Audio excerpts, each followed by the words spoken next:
Is there anything you would have done differently? We reported a true story. Our colleague Brian Williams is back in Kuwait City tonight after a close call in the skies over Iraq. Controversial Supreme Court nominee Brett Kavanaugh and questions about Kavanaugh's drinking in the past. Sean Hannity, come on up, Sean Hannity. Today, Andrew Cuomo is having a moment. Hi, I am Chris Steinerwald. And I'm Eliana Johnson. Yeah, you are. Welcome to Ink-Stained Wretches. That's where we break down what's going wrong and what's going right with the American news media. Eliana Johnson, let me ask you a question. What is the etiquette for talking on an airplane? I already know that this is a loaded question. No. I think it's fine to talk, Chris. I think there are times when it is fine to talk. It's fine to talk. But not any time. Anytime. Anytime, day or night. If you're on there with your best friend, you're taking a trip, it's fine to talk. I think there are, in a civilization, there are rules. And the rule is, if it's before 7 a.m. or after 10 p.m., you should be whispering at most. Okay. Talking quietly. Yes. However, I'm not sure if you're aware of these things. They're called headphones. They're earplugs. And they now, these days, come with noise-canceling technology. Most people do own such things for circumstances such as these. On my flight from Des Moines today, it was a great opportunity to be in Des Moines and frighten people with my meat-eating consumption, as I like to do. Shout out to the 801 Chop House, Des Moines. This morning, these two gentlemen, I had my noise canceling headphones in. I took all of the steps necessary, and these gentlemen were still, and I just don't think they're frequent flyers and they don't know, but I am looking for sincere input on whether I should be, how irritated should I be, whether I should be irritated about the talking of other people. And I know that I've been guilty. Should be irritated with yourself. For not having better noise cancellation devices. I got the best in the biz. But my plea to America is, if it's before 7 or it's after 10, be library level. I think library-like is fine. Library-like is fine. Not telling stories about your cat. You know who you are. You know who you are. Cat enthusiast on the 5:30 a.m. Des Moines flight. We know about your cat, and frankly, I'm not that impressed. We actually have breaking news. We do have some breaking news. On our front page.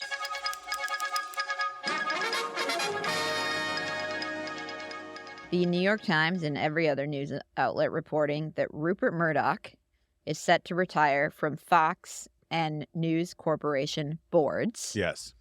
I mean, he's only 92. Yeah, it's time to start stepping back. However, we were just chatting before we started recording.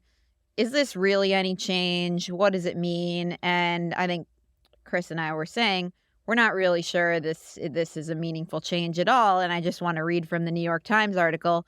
The elder Mr. Murdoch's retirement, in a sense, formalizes the arrangement he had already put in place after the Disney sale, which made his son the day-to-day executive in charge of the two companies at the heart of the Murdoch empire, Fox Corporation and News Corporation. To wit, the younger Murdoch's titles, executive chairman and chief executive, remain effectively unchanged, barring the small tweak of losing the co he once shared with his father, who maintained similar titles until Thursday morning. And the article goes on to note that Rupert Murdoch will remain an advisor. Mm-hmm. And I assume a decision maker. Yeah, lurking in the background. One of the big disadvantages that now, of course, Lachlan Murdoch nor his brother James would have had the jobs that they had if their dad. I'm not saying that they're Hunter Biden, but there is a comparison here, which is the part that's unfair. You're only in the position for the unfairness because of the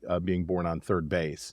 But it be very hard to run a company when your dad, the founder and longtime helmsman, is lurking over your shoulder, and if people are listening to him instead of you. Now, what I wondered was there's a new Michael Wolff book coming out all about Rupert Murdoch, and it's as you would expect from Michael Wolff, salacious.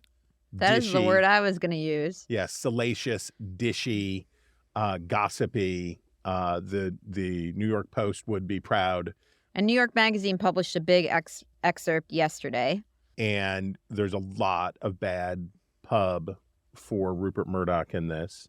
And I wonder if the timing of making this may be significant, maybe not significant move, that this helped nudge them along. I don't think so, because I was a huge Michael Wolff fan Really? a decade ago. I knew you were going to say that. I really was, and I read his biography of Rupert Murdoch. Yeah, he's the king of Rupert Murdoch writing. Yes. And he wrote the first big Trump book on the Trump White House. And I will say, garbage. After that, and in that book, he alleged fantastical things, including insinuating strongly that former UN Ambassador Nikki Haley was having an affair with Trump. He insinuated things for which he had absolutely no proof. And so it makes me look at this forthcoming book Nikki Haley could do so much better with new eyes. And I just don't take seriously the claims. I think Wolff lost credibility with the mainstream media. I don't think people are taking this book seriously. But the phenomenon is the same, which is, and this happens. This is Dinesh D'Souza or whomever on the right. It's the same thing. If you say things that align with what your people, your tribe wants to hear, they will summon their credulity. Right? They'll find a way to believe you. And I think with Wolff, even after he was rankly discredited, people were still repeating the stories, and I would imagine that's what I agree with you completely about Wolff, and what a tawdry and, by the way, harmful book that Michael Wolff did to the cause that many of his readers purport to support, of holding Trump accountable and doing all that stuff. A book with a bunch of dishonest garbage in it makes it harder to hold people accountable, because now it's just, well, there's a lot of these things have been debunked, all totally false. But I bet that the mainstream press will continue to glom on to the stuff that Wolff says, because he is, number one, the Murdoch expert, and number two, they want it to be true. I am not as sure. I do think that there's normally a lot of that, but I noticed this yesterday. Politico Playbook, the morning tip sheet in Washington, one of the many, but one of the big ones, noted this New York Magazine excerpt, and the attention-grabbing anecdote in it was that Tucker Carlson entertained Ron DeSantis in his home. And Ron DeSantis and kicked that Ron his dog. DeSantis supposedly kicked his dog under the table, which is just, like, it strains credulity.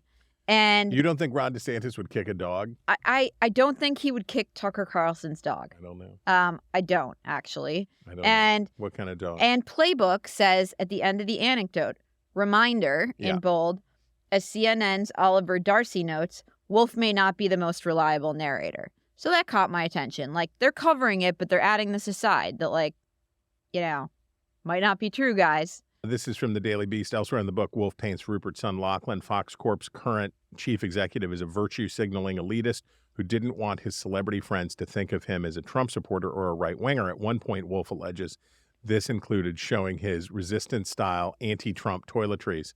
In the run-up to the 2016 election, the bathrooms at Mandeville House featured toilet paper with Trump's face, reported visitors with relief and satisfaction, Wolff writes. He told people that his wife and children cried when Trump was elected. Well, that rings true.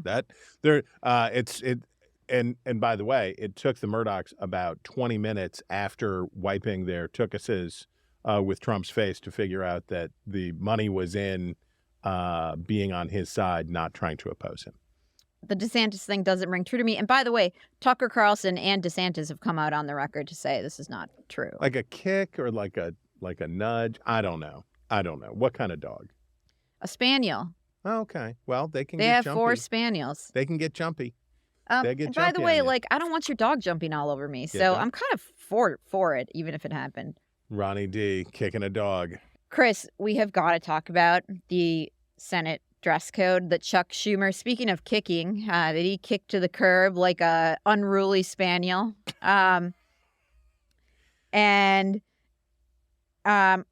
Did you want to talk about the government shutdown first? Well, before we get to the candy, the dessert. Moving to Congress. That's a good deep Okay. tease. That's a quality Okay. deep tease. Lets people know that I will be talking about the way that people dress in Congress. But Can I quickly just say my frustration with this whole government shutdown thing? In Preach. that I'm reading the newspapers and watching the cables, and as a result of the biases of the media and the behavior of Republicans, the front page and the coverage of everything is Cassidy Hutchinson alleges Rudy Giuliani groped her in a car, and yes. Republican drama this and Republican drama that. And you would not know Joe Biden is the president of the United States.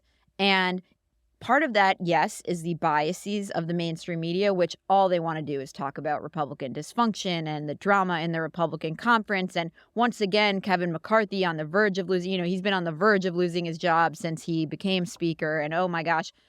But in this case, Republicans are playing into that. And that's frustrating. Here's the headline from Politico. Republicans resigned to being the villains in the inevitable government shutdown. Washington is reaching a consensus. The government will shut down in 10 days, and Republicans will bear the brunt of voter disgust over it. With House GOP leadership on Wednesday again showing little progress in moving a stopgap funding bill to prevent a shutdown, officials have begun a two-pronged effort to prepare for a shutdown that seems less avoidable every day. Now, look, my beef here is, you remember when Ted Cruz shut down the government to defund Obamacare? Oh, yeah. What were the political consequences of the voter disgust over it? Ted Cruz got None. real famous, built a huge list. And Republicans had a great year in 2014. Donald Trump and Republicans had the dumbest shutdown in the history of shutdowns. They shut the government down on themselves. They were in control of both houses of Congress and had what I believe was the longest government shutdown in history. And I don't think that affected people. I don't think that it certainly added to the idea of chaos. But this is like a lot of other tropes in the Washington press corps. There's a shutdown. Mitch McConnell even agreed. There's a shutdown. Republicans are going to pay the price because that's how people are going to see it. I think the electorate's expectation for functional government is so low now that a government shutdown is, look, it will be different because the Democrats control the executive branch, so they can do what we call the Washington Monument strategy, right, where you do high-profile closures to try to maximize the pain and increase pressure on Republicans. I think it's also certainly true that the Republicans want this shutdown, right? Not most of them, but enough Republicans are looking to get to know because they want to force Kevin McCarthy, the Freedom Caucus wants to force Kevin McCarthy to use Democratic votes to pass a continuing resolution so they can evict him from the speakership. I think that's all true. But the voter disgust part, I don't think, what do you think? Do you think the American electorate's expectations for good government in Washington are still high enough that a partial government shutdown has lasting political consequences? I don't know.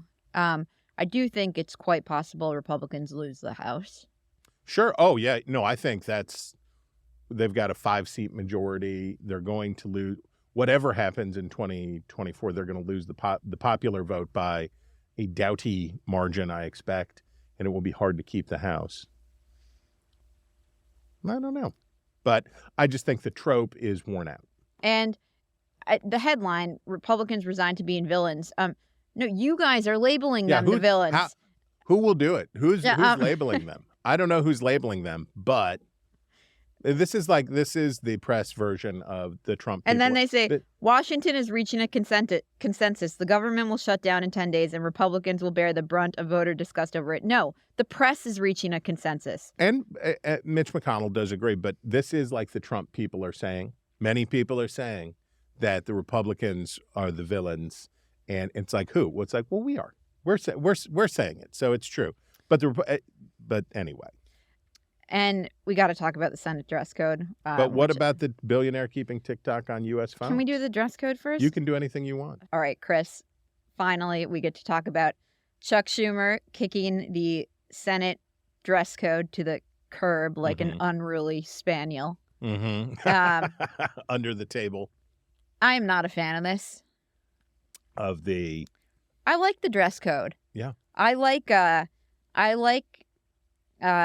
signs of decorum, and I am not a fan of wearing a hoodie and gym shorts on the floor. Well, here's what the New York Times had to say. To many, gym shorts may be a sign of disrespect, but many of the best-dressed members of Congress have not always acted in ways that convey respect for democratic institutions. Representative Jeff Van Drew, the former New Jersey Democrat who switched parties in 2019 and pledged his undying support to Mr. Trump, shows up to work most days with a 4-point pocket square. In 2021, he voted to overturn the presidential election results. Now, talk about conflating stuff, but my real beef here, Jeff Van Drew is definitely, most assuredly, not one of the best-dressed members of Congress. He dresses like he is a pit boss at an illegal casino. I don't know how to adequately express how bad a dresser Jeff Van Drew is. He's fancy, that's for sure, but he's not a good dresser. He is definitely not one of the best dressed. There are some excellent dressers in Congress, and I would like to give a shout out to West Virginia's own Shelley Moore Capito. She's always very well put together. She's always dressed well. The women of the Senate do a particularly good job. Many of the guys. Well, Susan Collins says she's showing up in a bikini now. Yeah. Actually, here, I want to plug the Free Beacons. Andrew Stiles did a little slideshow of what we can expect on the Senate floor. Okay. We'll link it in the show notes. There is Elizabeth Warren in Native American dress. Perfect, yes. It's wonderful. We'll put it in the show notes. This is for Pennsylvania Senator John Fetterman, who looks like he's an Addams Family character when he has a growth on the back of his neck, so his suits are cut boxy.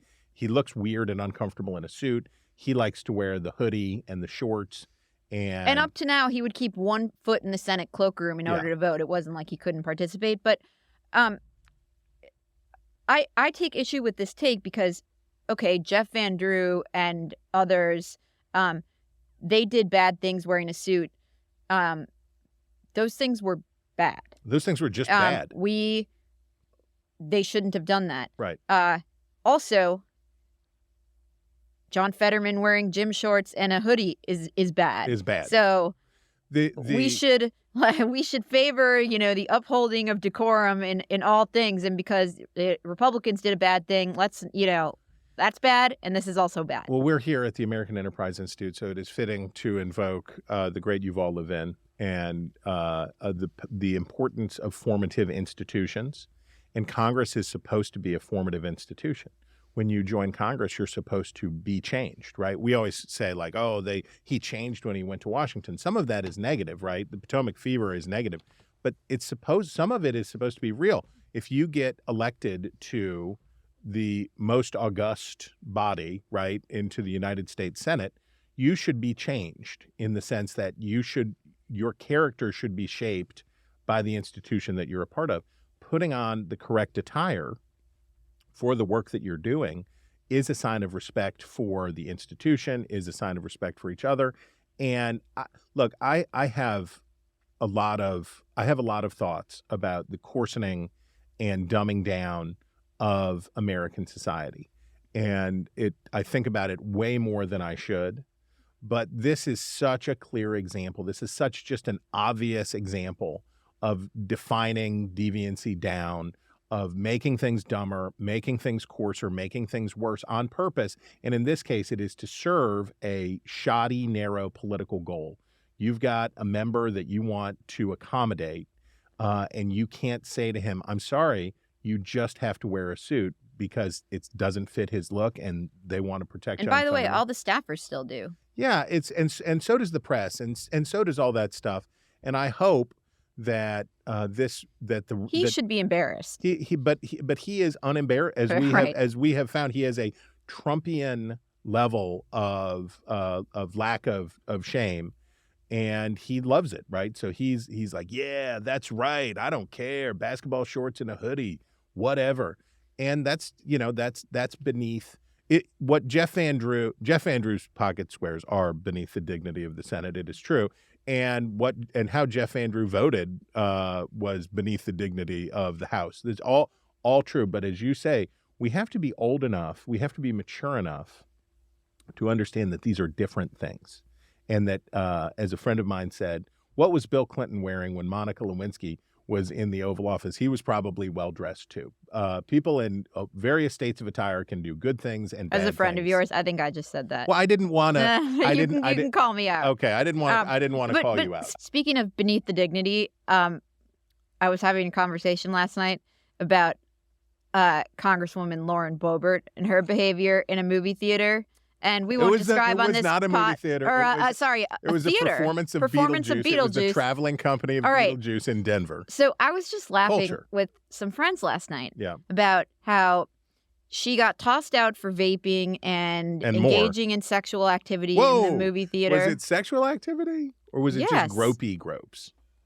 Isn't that sexual activity? I don't know. Okay. Can we get a ruling, Colin? It looked very sexual to me. It was caught on camera. It was certainly licentiousness. Yes. So, joking with some friends last night, how does this movie theater catch behavior that is beneath the dignity of a lawmaker to carry on like this in public?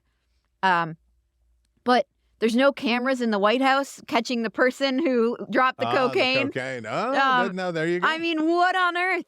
What on earth? They see that was wild. If the cocaine White House person had been doing it in front of a pregnant lady, and if the pregnant lady said to them, would you please stop doing cocaine here? And they had said, whatever, we're here to party. The cocaine person at the White House probably would have been caught too.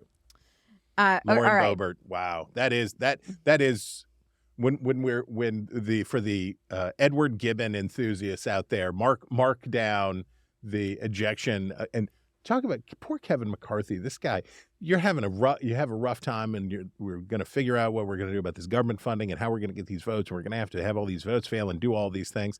And then you get a text from an aide that's like, Lauren Boebert was ejected. Yes, you're going to want to see the Free Beacons AI generated. What will the members of Congress look like? Wait, there's a really good one. Excellent. Feinstein here. And here's Fetterman. That's very mean. Yes, that's right. All right. You'll be able to see it. You'll be able to see it. Chris, you flagged this Wall Street Journal piece about the billionaire Jeff Yass. Yes. The founder and CEO of Susquehanna Research. Yes. And the headline is The Billionaire Keeping TikTok on Phones in the U.S.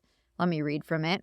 It is about Jeff Yass's relationship with the Club for Growth, which advocated against a TikTok ban. Yep. Other Republicans in Congress, including at least 5 besides Rand Paul and Thomas Massie, who received financial support from Club for Growth, have also objected to legislation targeting TikTok. With many Democrats already skeptical of a ban, the whittling away of Republican support killed momentum for several bills, including the bipartisan Restrict Act backed by the Biden administration. It must be the money. The lobbying effort by Yass is notable in part because of the extent of his political spending. He and his wife were the 3rd largest conservative donors nationally in the 2022 election cycle, chipping in about $49 million to support conservative candidates and causes, according to Open Secrets. This was the kind of lazy, trope-driven Washington coverage that just drives me right up a wall. The broad inference in this piece, including with the villainous picture, I don't know anything about Jeff Yass, but the villainous distorted photo of him, from the villainous distorted photo of him at the top to the sneering references throughout to what these lawmakers did, the strong suggestion is, why would they oppose the federal government shutting down TikTok but for the money? It must be the money that's making them do it. It must be the $36,000 that Thomas Massey's reelection campaign got from the Club for Growth that made him think this. When it's obvious to any, and look, the writers get it in there, but it is put in as a afterthought, not the obvious truth, which is the money finds libertarians, right? This money goes to libertarian-leaning members of Congress who obviously don't like the idea of the federal government banning speech. They don't like it in other cases. You could find other places where Rand Paul and Thomas Massey are against government restrictions, even when it is unpopular with the Republican Party. Setting this up as TikTok is buying them is gross. And then what really just absolutely scorches my biscuits is they don't open up the possibility that the people who are criticizing them, Josh Hawley, Mark Warner, and others who they credulously quote throughout, well, who donates to them? If that's the game that we're playing, if the game is, well, you took money from somebody who owns a stake in TikTok, that must be why you're not in favor of shutting TikTok down. They come after Tim Scott. They come after all of these people. Who gives money to Mark Warner's campaign? Who gives money to Josh Hawley's campaign? Any of TikTok's competitors? I'd be interested in knowing if Microsoft or Meta or anybody else who would love to see TikTok get shut down because it's eating their lunch. And the last thing I'll say before I stop ranting about this,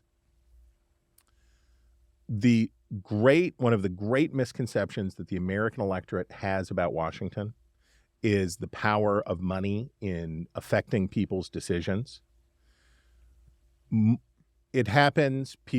Big donors have sway with people. And I'm not saying that Yass has not been able to get access to these politicians and that there's not influence and that the Club for Growth. I'm not saying that there's no influence. But generally speaking, money finds ideologically aligned people, not it changes their ideologies. Generally speaking, the money flows to people who align with donors' ideologies. Donors don't say, well, this person disagrees with him. I'm going to give him $1 bajillion, and then he or she is going to think about the world differently. And this is this is really the last thing. Okay, I have a counter. Which is, politicians don't care about money nearly as much as they care about staying in office. And this would be a bad way to stay in office, right? All the Republican electorate hates TikTok, and it'd be a freebie in Kentucky, certainly, to go out and get on the bandwagon and say, we're going to shut down TikTok. All right, now shut up. I found the piece to be interesting for a few reasons. The first is, and I agree with you, money finds those who are lawmakers who are ideologically aligned. I agree with your critique that who backs those who oppose this, okay? It didn't get that. However, we know the opponents of this, the Metas, the Facebooks, they're household names, and we know who their founders are. Jeff Yass and his investment in TikTok has flown under the radar for a long time and isn't a household name. And I thought the piece shed light on this. I agree with you. It's a bad picture. It intended to vilify him. That's not good. But it was interesting and informative in that this guy is a player in our politics, is pushing legislation in particular directions, has contact with lawmakers, is making his case to them, is a player in Washington, and has been doing this behind the scenes for a long time in a way that we know what Mark Zuckerberg's pushing for. We know what Facebook's pushing for. Agree. This guy hasn't been in the limelight in the same way. And to push back on your money point, you said politicians want nothing more than to stay in office. Sure. You know what they need to stay in office? They need money. Right. And there's a reason. When you talk to politicians, they say, ugh, it's awful running for office. Like, we got to be fundraising on the phone all day. They actually do care. Fair point. And it's not, I agree, like it's caricatured in the press, but they care about donations. They care about the people who give to them. It doesn't have the impact that I think donors think it does or wish it would or any of that. And it's not as reductive as the piece makes it out to be. But, you know, I thought it was informative. I wish it's imperfect. Yes, I wish it would have been, but I agree with you 100%. It was interesting to learn about. I did not know about his role. I didn't know about any of that stuff. It was interesting. Fair enough. That brings us to our Facile File, and we have many items in it this week. It's a bumper crop of it really is. Yes. First up, we have a Washington Post piece. The headline is, "The food industry pays, quote, influencer dietitians to shape your eating habits." They do? You are that dumb. Wow. All right? I've been getting registered dietitians are being paid to post videos that promote diet soda, sugar, and supplements on Instagram and TikTok. Did you know, Chris, athletic greens might not have all the benefits that you're being told by these Instagram influencers? And so the focus of this piece is all about aspartame, and that the food lobby has paid the these Canadian Sugar Institute. Yeah, that big Canadian sugar. So there was a huge study from the Centers for Disease Control that said aspartame may possibly, some loose affiliation with bad health outcomes. And so the aspartame folks have enlisted influencers, of course, to push back on this. Are you suggesting I can't take everything that I see on Instagram about how to live my life at face value? Is that what you're suggesting? The analysis of thousands of posts found that companies and industry groups paid dietitians for content that encouraged, this is, by the way, is the business of Instagram. Yes. For content that encouraged viewers to eat candy and ice cream, downplayed the health risks of highly processed foods, and pushed unproven supplements. Messages that run counter to decades of scientific evidence in healthy eating. The review found that among 68 dietitians with 10,000 or more social media followers on TikTok or Instagram, about half had promoted food, beverages, or supplements to their combined 11 million followers within the last year. And it goes on to, focus on all these people who had used a hashtag noting that aspartame is safe, which I love aspartame. I didn't need a TikTok influencer to tell me that. I clicked over to the Washington Post climate section to see how the Washington Post is doing today. And the answer is lots of advertisements from people in the climate industry, from Ecolab, Water and Climate Transforming the Way the World Thinks About Water, Sustainability or Growth. Why not both? Well, that seems to align with the Washington Post's larger message on climate. This kind of stuff, and so first of all, caveat emptor. If you're taking your dietary advice from Instagram, I don't know what to tell you, right? You better check, right? You better vet the people. You better do all this stuff. You're a living human being. You'd better check. But the sneering way in which they suggest that advertising equals corruption for a publication that courts advertisers, that sells access. The Washington Post does all of these things. It sucks up to influencers to sell itself. It takes ads from people whose views align, from companies whose views align with what the Post is printing. Like, simmer down. Next up, we have, I loved this because the mainstream media, after we had, inflation is temporary. Yes. We now have from CNN, U.S. gas prices are unusually high. Here's why you shouldn't worry. I shouldn't? And CNN what if it's writes, more expensive? One thing we need to remember is that the price of everything has gone up and all of the input costs of producing oil have increased. Well, that seems worrisome. I'm worried. Sure, we're at $90 a barrel right now, but if you measure by today's dollars, we actually peaked at something like $184 per barrel back in 2008. When you adjust for inflation, oil isn't that high right now. So, and then the expert they talked to, this is all an interview with a single expert. So when I look at the supply side, I think the U.S. and other non-OPEC members will help. And when I look at the demand side, I don't see a lot of economic growth or demand for fossil fuels. So I don't expect economic trends to push prices much higher. Although, of course, some shock could. Chill. Just don't worry. Chill. If it costs you $50 again to fill up your vehicle, don't worry. It's not that bad. Chill. Okay, you found an excellent example of facileness. I bring pastries in every week, and when I was in Look at that. line to pick up, She ate I everything ate the out good of part the of it. inside. After I had my pastry, I had to move on to the second pastry. Leaving one giant calamari ring behind. And I saw this video from Kamala Harris, which on the inflation subject, talking about climate change, and this is what she had to say. This is something that young leaders have actually told me that they've coined as a term, climate anxiety, which is their fear about the future, right? And so whether they should have children, whether they should ever think about buying a home for fear that it might be wiped out because of extreme weather occurrences. And it pains me that they would live with such uncertainty about what their future can be. Chris, I was amused because having just bought a house in the past year, I do not think this is why people are afraid to buy houses right now. Yeah. I think it might have more to do with the 7% interest rate. I think there are young people thinking those things based on the conversations I've had with young Americans over the past couple of years, that there is real anxiety about climate change and there is real anxiety about the future and all of that stuff.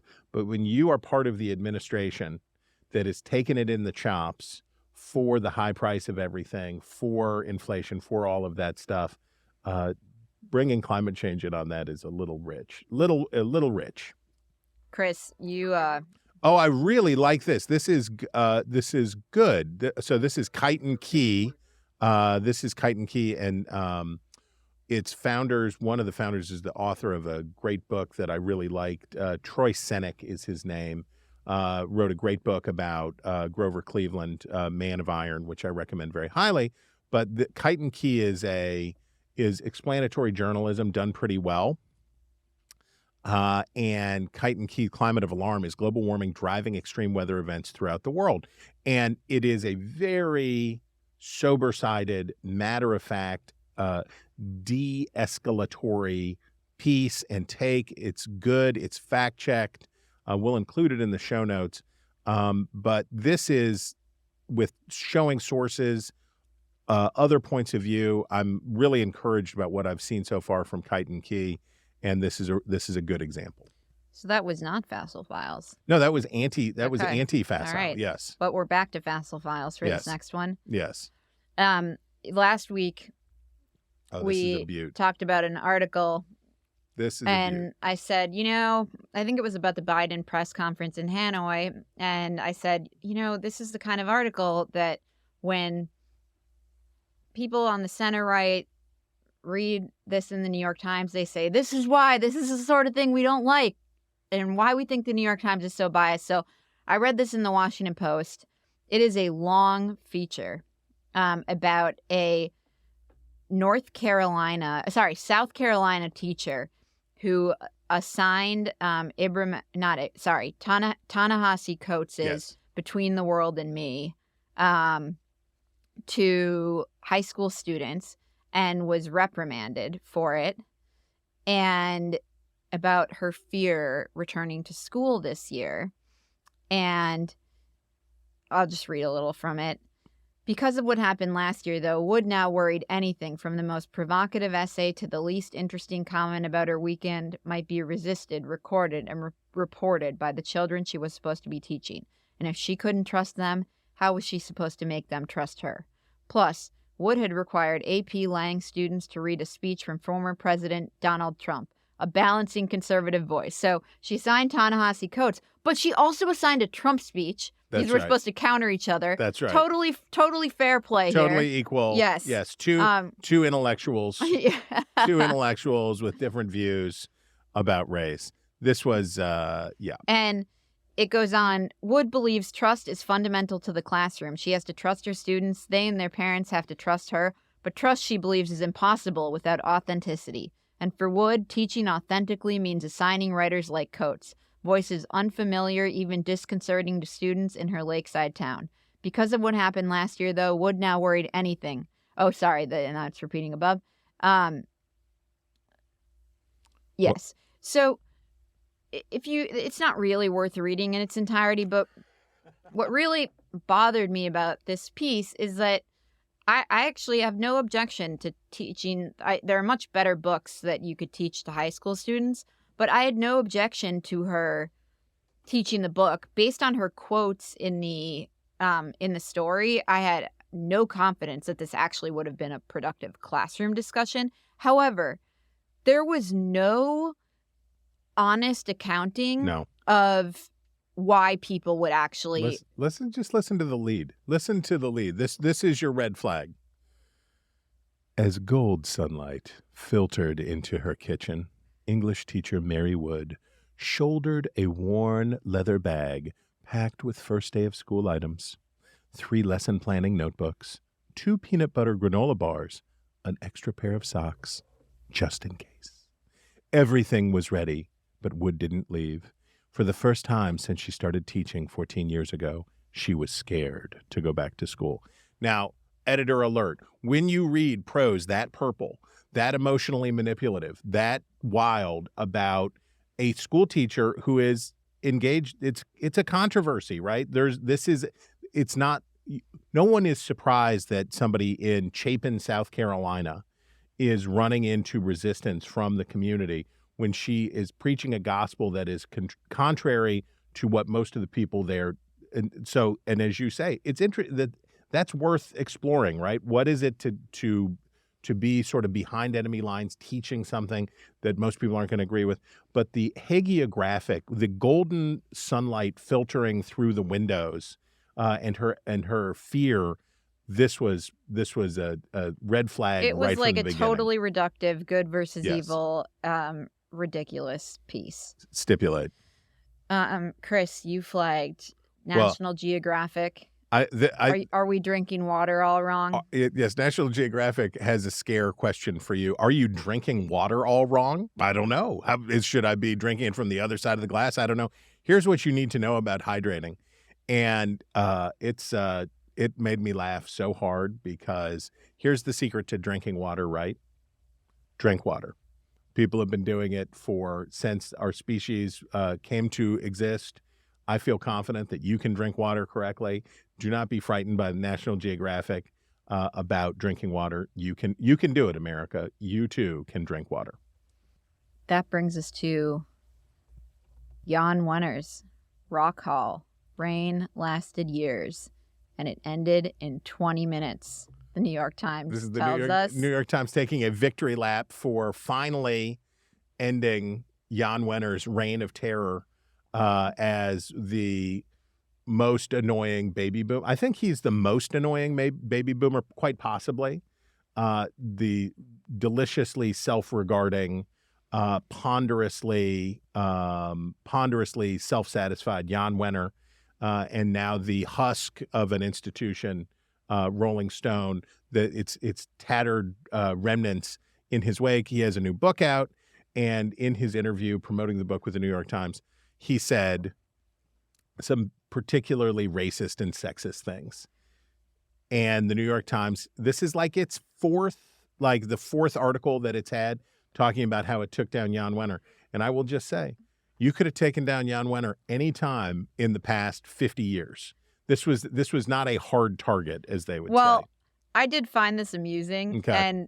and just because it's such a middle finger to the Times. Yes. So, in the Times interview conducted by David Marquez, Wenner, 77, explained why his new book, The Masters, a collection of his interviews over the years with rock stars like Bob Dylan, Mick Jagger, and Springsteen, mostly from the pages of Rolling Stone, included no women or people of color as subjects. He said that none were, quote, as articulate enough on this intellectual level, and that he did not view them as, quote, philosophers of rock.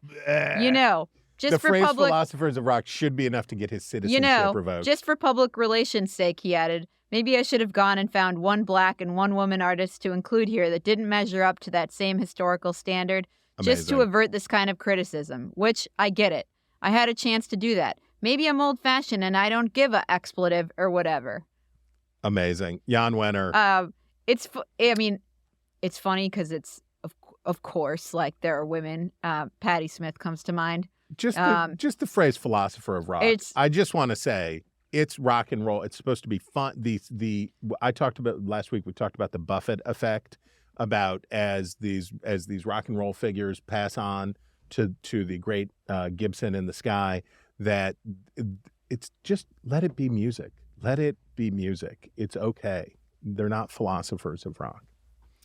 I'm reminded of John Kerry when Bruce Springsteen was out campaigning for John Kerry, and John Kerry came to the stage, and he was announcing that Bruce Springsteen would be coming to the stage, and he said, "America's troubadour, Bruce Springsteen," and it's like, but rock and roll's supposed to be fun, guys. It's supposed to be fun. I sort of enjoyed this Jan Wenner thing. Well, the New York I like Times his has all you willingness want. to give the giant middle finger to the Times and its sensibilities.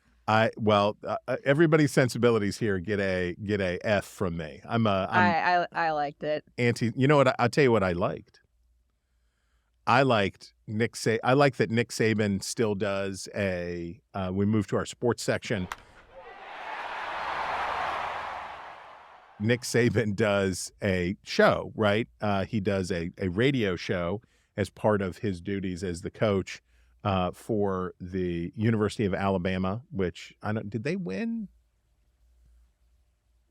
I know Bama lost to Texas. I don't know what they're looking like, but they're definitely hungry for a win. And so Nick Saban, I want you all to listen to Nick Saban on the phone with somebody named Pee Wee. Coach, how are you, sir? Well, Pee Wee, I've been wanting to talk to you all week, man. I mean, we got to firm up the pocket. We're setting too soft. We're getting pushed back in the middle. All right, everybody thinks we can't hold up against the blitz, but they're sacking us with 4-man rush, 1 3-man rush. Only 1 sack came off of a pressure, so I wanted to ask you what the hell's going on. Well, I believe you covered it all right there, Coach. So Pee Wee who is a long, as they would say, long-time listener and not a first-time caller. Kudos to Nick Saban for going out there and engaging it this way, and I just found it funny and thought you all would enjoy it. Chris, that brings us to our style section, where we have a spotted. Yes. That is Jake Tapper at the DMV donning some kind of baseball jersey with his last name emblazoned on the back. I don't know. Whether this is for a professional team or maybe this is for a softball team he played on, but he definitely is going. Jake Tapper is very famous in Washington, and going about with your name on the back of your shirt seems like an unnecessary step. It seems like gilding the lily when you're as famous as Jake. You know Tapper. what he's going to wear when he visits the Senate floor? What's that? That's right. Maybe that's what we can do. We just get them all jerseys so that we can tell them apart. That'll be good. Exactly. Fetterman, get with Tapper and figure out where to get your personalized jersey. Well, TMZ reports. Oh, yes. A catsuit-clad woman was tossed off a flight. And, journalism. And she pushed back. She said, "I'm Instagram famous." Let's hear her now. Again. Yeah, you guys did nothing wrong. No, you shut the up. You shut the up and you're you shut the film me. I'm Instagram famous, you bum. It's a lot of bleeping. She does have almost 1 million Instagram followers, and TMZ reports Morgan appeared on season 5 of the reality show Bad Girls Club Miami, which I have not heard of, but I'm going to be looking up. Oh, you missed last season of Bad Girls Club Miami. I mean, well, geez, stay with it. The performative nature of American life, and that this woman, I assume, was hoping that this would happen. But well, look at the pictures of her. Well, that's definitely, she's in the right club then.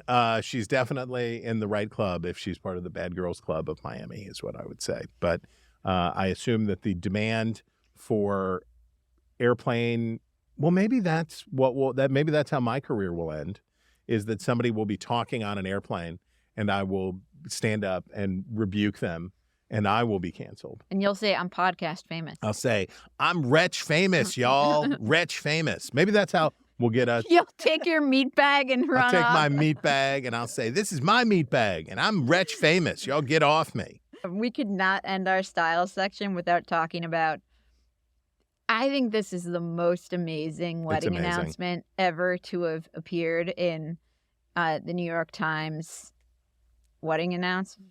Engagement announcement, yes. Whatever it is. Read the subhead. Let me read the headline. Yeah. She pioneered internet fame. He helped draft a constitution. Now they're in love.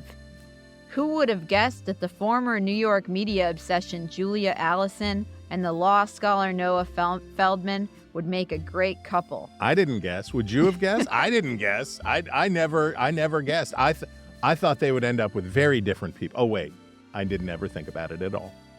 The two had never talked, but a mutual friend had described Mr. Feldman to Ms. Allison as, quote, the world's most fascinating man. Boo. Through the friend, she had Mr. Feldman's number, which she dialed from the hot spring. He picked up, and Ms. Allison asked him the meaning of life. They spoke for 90 minutes. Neither of us can remember what Noah said, but I know it was so profound, Ms. Allison said. Now, 3.5 years later, after a courtship that has been, well, not precisely a secret, at least conspicuously discreet, Ms. Allison and Mr. Feldman are engaged. On the surface, it was an unlikely match. Ms. Allison, 42, is a 10-time Burning Man attendee who had lived in California for a decade. Her friends include startup chief executives and psychedelic psychotherapists. She considers Bali her spiritual home. Ms. Allison described her period of her dating history as 10 years of relationships with polyamorous DJs. Ms. Allison said she also dated the former Democratic Congressman Harold Ford Jr.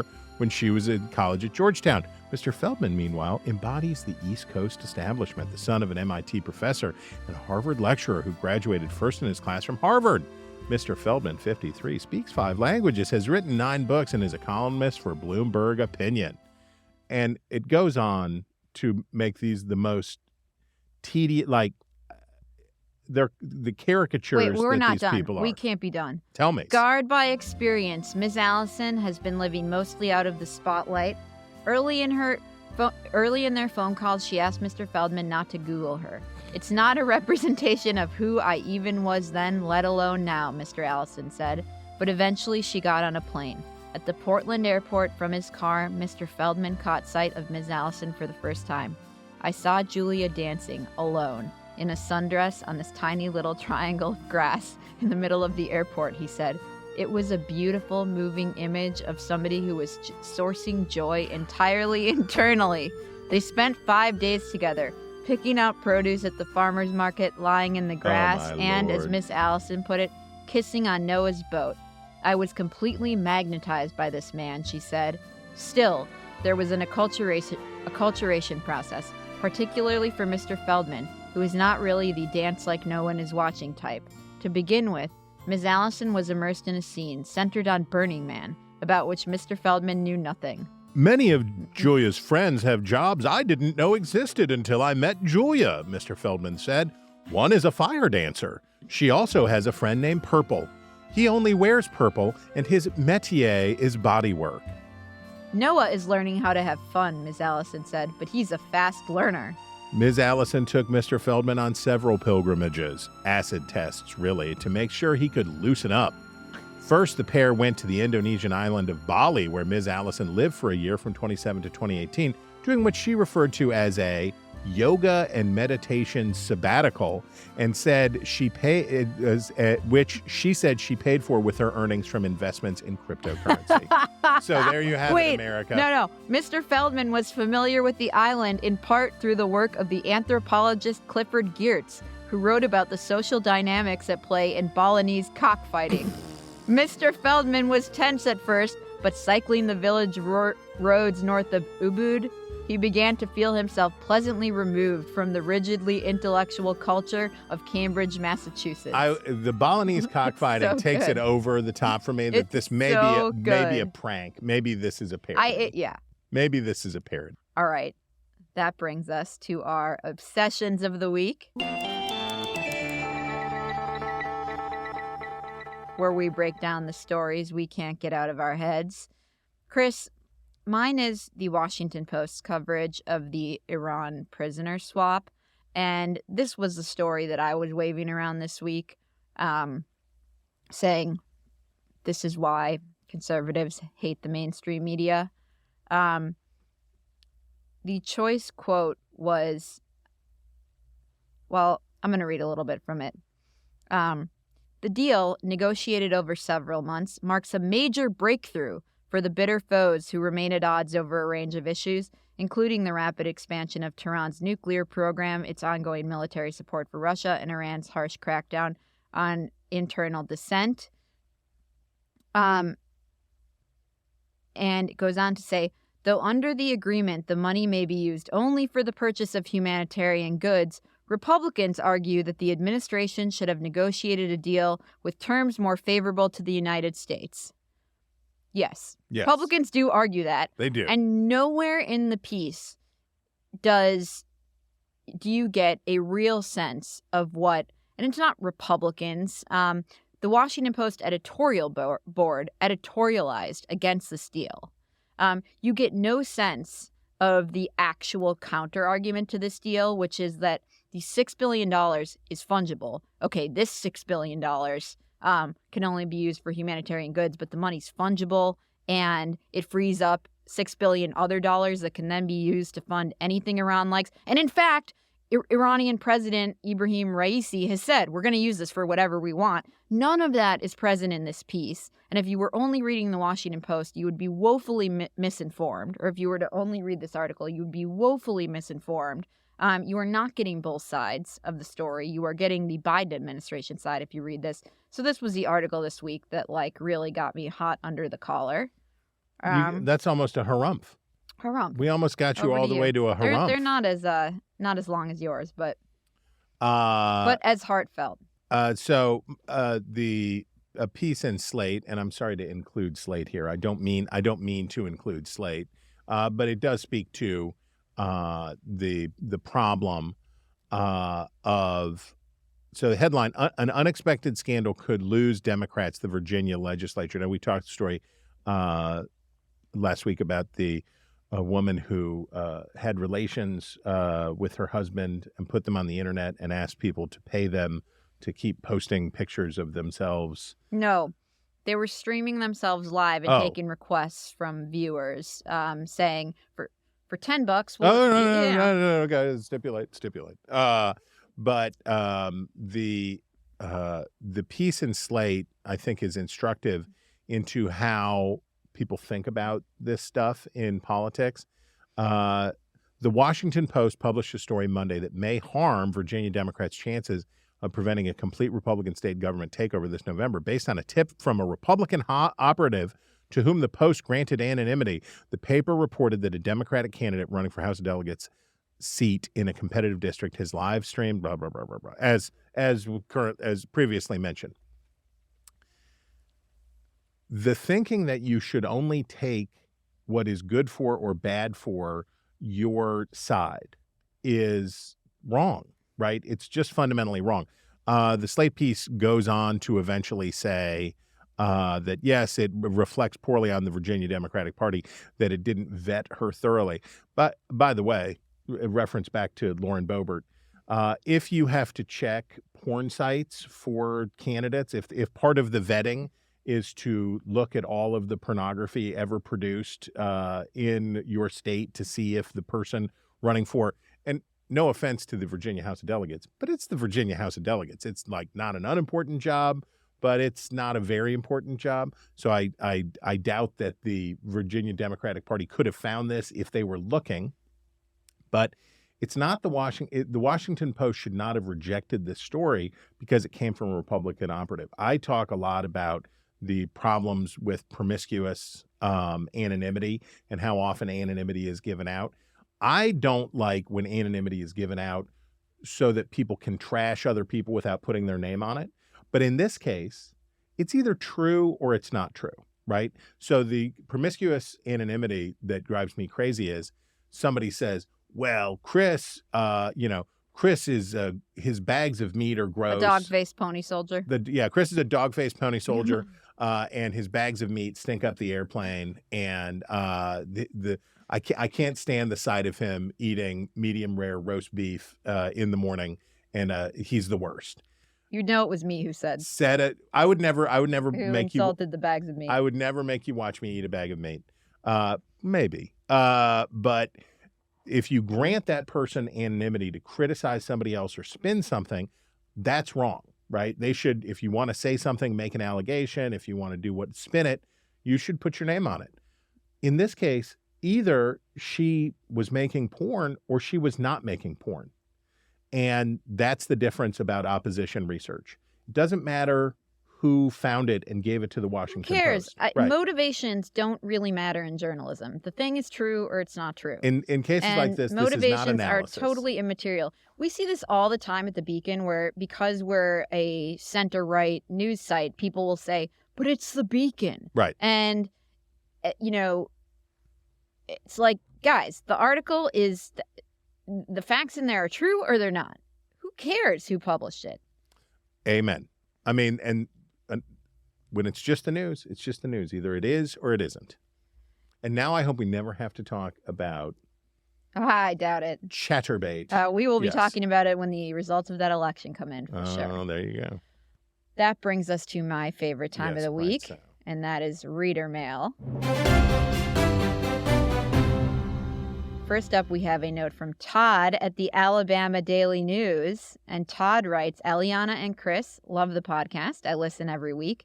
I've had some thoughts about the welcome in discussion ever since you first started it, but I'm finally moved to send an email since it came up again. Don't you think welcome in is just the linguistic great-grandchild of willkommen, or German for welcome? Willkommen. My understanding is that many German people migrated to the upper Midwest in the late 1800s and early 1900s. Maybe this got passed down and altered over the years. I remember having this thought months ago when the discussion was started, but was reminded during our local theater's recent production of Cabaret, in which Willkommen is the opening number.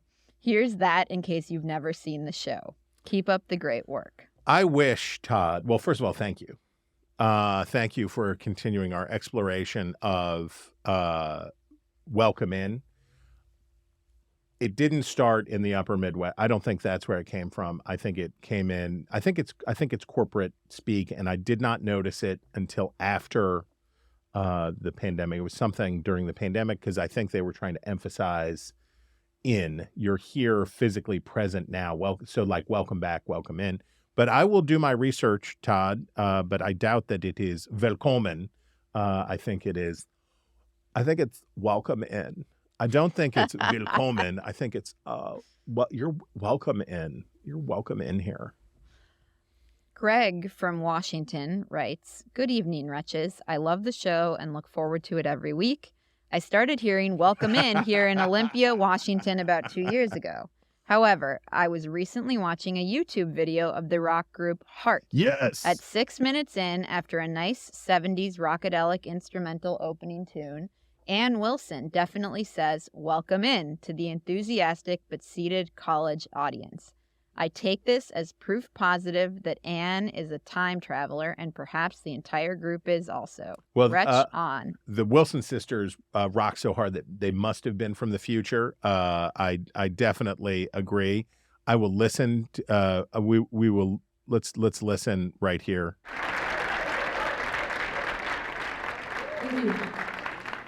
Welcome in, everybody. This is Hart here. Okay, Greg. And this would dovetail with Todd about a more ancient origin for welcome in. I am, wherever it came from, I'm opposed to it. But I will do my research, and I would encourage you all to advise us on your experiences with welcome in. Chris, that brings us to your favorite time of the week, where I am forced to say something nice. But as always, please lead us by example.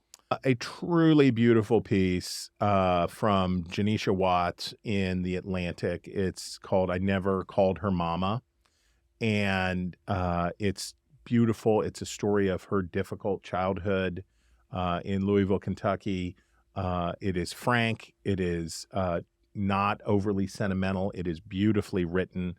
It talks about the effect of drugs on young people's lives, of the spider web, of hope, of despair, of all of the stuff. It's just, you these days you seldom get to read writing that is as emotionally powerful but not purple, as clearly written as this. It's really excellent. My pick is also from The Atlantic. Look at us, sophisticates. And it is Andy Ferguson's So good. piece on being at the Nixon Library and going through Nixon's library, the books that Nixon had in his library, and examining Nixon's marginalia. Mm-hmm.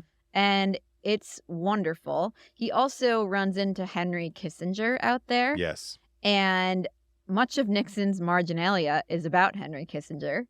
And Some resentments.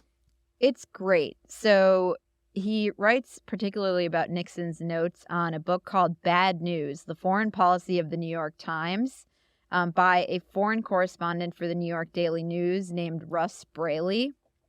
And Andy writes, still, Braley went on, when the Pentagon Papers were leaked, their publication alarmed Kissinger because they posed a double threat to national security and to the conduct of foreign policy.